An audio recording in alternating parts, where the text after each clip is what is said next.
안녕하세요, 여러분.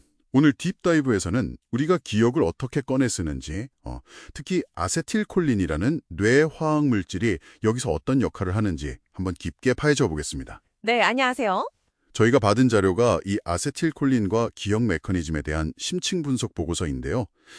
이게 좀 복잡해 보일 수 있는데 결국 기억 인출이랑 어떻게 연결되고 또 알츠하이머병 같은 질환과는 무슨 관계가 있는지 이걸 명확히 알아보는 게 오늘 목표입니다. 네, 맞습니다. 자, 그럼 바로 본론으로 들어가 볼까요? 이 아세틸콜린이요, 단순히 신호만 보내는 게 아니라 뇌의 어떤 작동 모드 자체를 조절한다면서요? 그게 참 흥미롭더라고요. 네, 맞아요. 그게 정말 중요한 포인트인데요. 아세틸콜린 농도에 따라서 뇌가 완전히 다른 일을 하게 된다는 거죠. 다른 일이요? 네, 자료에서도 나오지만 뇌는 새로운 걸 배우고 저장하는 부호화 작업이랑 저장된 걸 꺼내 쓰는 인출 작업, 이 두 가지를 계속해야 하거든요. 근데 이 두 작업이 사실 좀 상반돼요. 아, 그렇겠네요. 하나는 넣는 거고 하나는 빼는 거니까요. 그렇죠. 바로 그 스위치 역할을 아세틸콜린 농도가 하는 겁니다. 농도가 높을 때랑 낮을 때 뇌의 상태가 달라지는 거죠. 아, 그럼 농도가 높으면 어떤 상태가 되나요? 학습 모드라고 하셨던 것 같은데? 네, 정확합니다. 아세틸콜린 농도가 높을 때는 뇌가 자, 이제 새로운 정보를 받아들일 준비를 하자 이렇게 되는 거예요. 이때 중요한 게 팩탄 분리라는 건데요. 패턴 분리요? 그건 뭔가요? 새로운 정보가 들어올 때 이게 기존에 있던 기억이랑 막 섞이거나 헷갈리면 안 되잖아요. 네, 그렇죠. 그래서 해마의 특정 연결, 그 CA3 재기 연결이라는 부분을 일부러 좀 약하게 만들어요. 기존 기억이 불쑥 튀어나오는 걸 막는 거죠. 오, 신기하네요. 대신에 새로운 정보가 들어오는 통로, 그러니까 뒤지에서 CA3로 가는 신호는 오히려 더 강하게 만들어서 새 정보를 확실하게 받아들이도록 하는 겁니다. 색 파일 저장할 때 딱 구분해서 저장하는 것처럼요. 와, 정말 정교하네요. 그럼 반대로 아세틸콜린 농도가 낮아지면요? 그때가 기억 인출 모드가 되는 건가요? 근데 농도가 낮아지는데 어떻게 기억은 더 잘 떠오르죠? 그게 좀 의외인데요? 그게 바로 이 시스템의 재미있는 점이에요. 우리가 좀 쉬거나 아니면 잠을 잘 때처럼 아세틸콜린 농도가 자연스럽게 낮아지거든요. 네. 그러면 아까 학습 모드에서 약해졌던 그 해마 내부 연결, CA3 재기 연결이 다시 강해집니다. 아, 약해졌던 게 다시요? 네, 이게 중요해요. 이 연결이 강해지니까 아주 작은 실마리, 뭐 예를 들어 어떤 냄새나 단어 하나만 딱 주어져도 그와 관련된 기억 네트워크 전체가 확 활성화되면서 기억이 떠오르는 거예요.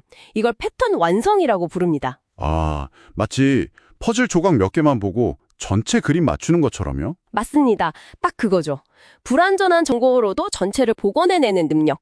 이게 가능한 게 바로 아세틸콜린 농도가 낮아졌을 때입니다. 그렇군요. 근데 이게 단순히 기억 저장소인 해마에만 영향을 주는 건 아니라고 들었는데 기억의 어떤 선명도 같은 거에도 관련이 있다고요? 네, 맞아요. 더 큰 그림에서 봐야 하는데요. 우리가 기억을 떠올릴 때 뇌 속에서는 사실 엄청나게 많은 정보들이 오고 가거든요. 원하는 기억 정보 외에도 관련 없는 여러 가지 뇌 활동들이 있죠. 네, 그렇죠. 막 다른 생각도 나고. 네. 우리가 원하는 정보는 신호고 나머지는 일종의 잡음이라고 볼 수 있어요. 아세틸콜린은 바로 이 신호대 잡음비, SNR을 개선하는 역할을 합니다. 신호대 잡음비요? 네. 대뇌피질 같은 더 넓은 영역에서 작용하면서 중요한 기억 신호는 더 강하게 만들고 관련 없는 배경 잡음은 좀 억제해주는 거죠. 그래서 우리가 기억을 더 또렷하고 선명하게 느낄 수 있게 도와줍니다.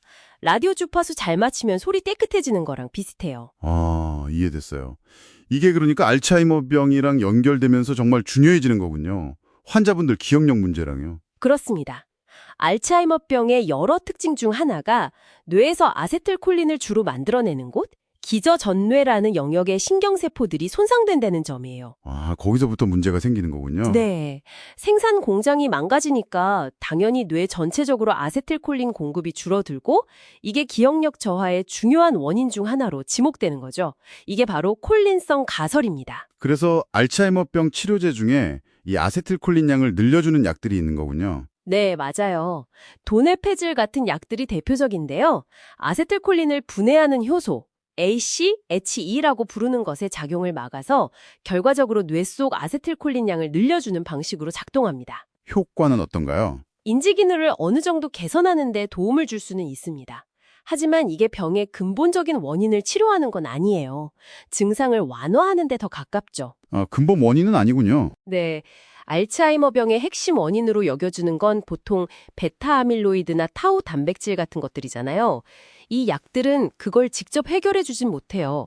그리고 자료에서도 지적하듯이 아세틸콜린 부족이 어쩌면 병의 결과일 수도 있고 아니면 베타아밀로이드나 타우 같은 다른 병리적 요인들과 서로 막 영향을 주고받으면서 상황을 더 악화시킬 수도 있어요.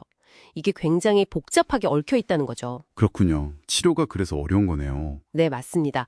여러 요인이 얽혀 있어서 딱 하나만 해결한다고 되는 문제가 아닌 거죠. 자, 오늘 이야기를 정리해보면 아세틸콜린은 단순히 신호를 전달하는 걸 넘어서서 우리 뇌가 학습 모드와 기억 인출 모드를 오가게 하는 중요한 조절자이고 또 기억의 선명도를 높이는 데도 기여한다는 걸 알았습니다. 네.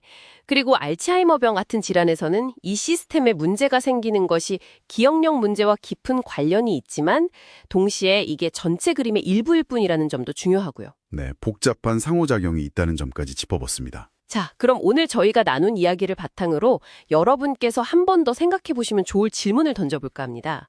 자료 마지막 부분에서도 좀 암시하는 내용인데요. 네, 어떤 건가요? 중요한 것이 단순히 아세틸콜린의 전체 양 뿐만이 아니라 어쩌면 그것이 언제, 어떻게 방출되는지 그 타이밍이나 리듬이 아닐까 하는 점입니다. 예를 들어서 꾸준히 낮은 농도로 나오는 것과 특정 순간에 확 하고 많이 나오는 것이 기억에 미치는 영향이 다를 수 있거든요. 아, 타이밍과 리듬이요. 네. 그리고 이런 아세틸콜린의 방출 패턴이 베타아밀로이드나 타우 같은 다른 병리 현상들과는 또 어떻게 상호작용을 할까요?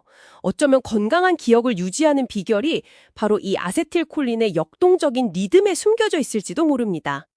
이 부분을 한 번 더 깊이 탐구해 보시는 것도 흥미로울 것 같습니다.